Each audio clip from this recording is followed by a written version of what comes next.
At Becketts, we've been helping clients grow and protect their wealth for over 20 years. And a key question we are often asked is how we manage risk when running investment portfolios. For us, diversification is a key factor when managing investments, and I'm going to run you through Becketts' view on how we do this. The starting point with an investment portfolio is to consider how much of the growth assets we're going to use and how much of the defensive assets.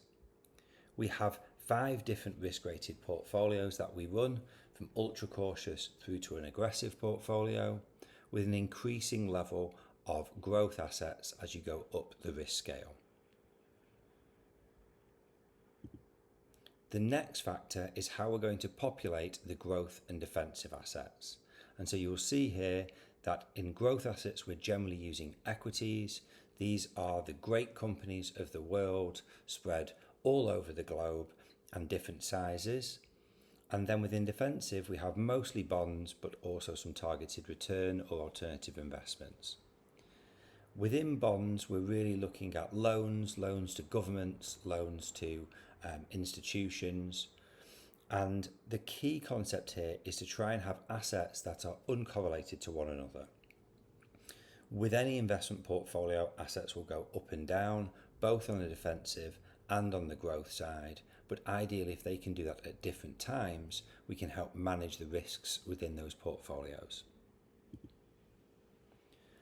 The third layer for Becketts is to have control over our geography and credit rating and positioning on the bond side. So you will see here that for this medium risk portfolio, we're holding North American equities, shares in US companies, the UK, Europe, Japan, Southeast Asia and global emerging markets. And the actual percentages that we hold will vary from month to month or quarter to quarter or year to year.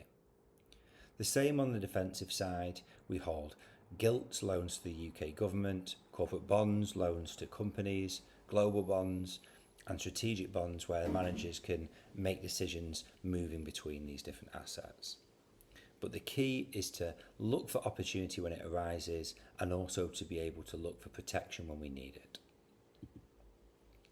If we then zone into any one section, so we're taking North American equities here, the next layer of diversification is to look at the investment styles that we're going to use.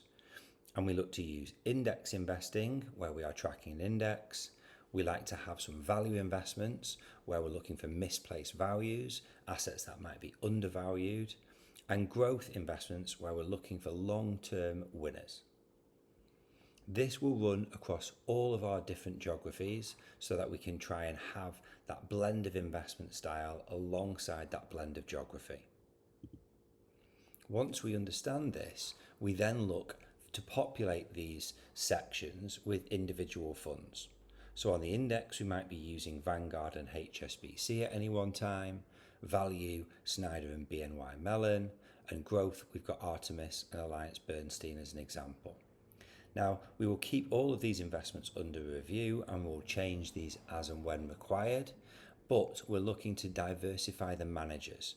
So we're adding another layer of diversification so that in value, all of our portfolio position is not just on Snyder, but also on BNY Mellon. Then it's up to the fund managers. It's up to the fund managers to do their jobs. And what we can see is that the managers have different levels of holdings within them.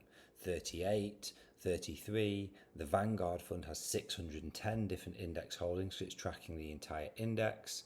So you've got a real range of underlying holdings within any investment vehicle, and that adds another layer of diversification. So when we zoom out and we look at the wider picture, we can see that it's a little bit like an onion, where we start with a basic level of defensive versus growth. We then start to populate with what types of growth assets do we want. We then have different levels of risk and duration and credit quality on the defensive side, and we have all sorts of different geographies on the growth side. We then populate that with different styles of investment, and then we get to the outer layer where we have the actual individual fund holdings and different managers, which leads to all of these tiny dots and individual investments that are the underlying holdings for our clients. If we look at £1 million invested and we look at the number of potential holdings, that could be 1,750 or just over £570 in any one holding. And this is the key to diversification. It's by spreading your assets all over the globe in high quality investment solutions, keeping those under review and making changes where necessary, you have the greatest chance to produce consistent returns over the long term. Thanks for listening. We're going to make this available online, and there's a basic guide that can be downloaded too.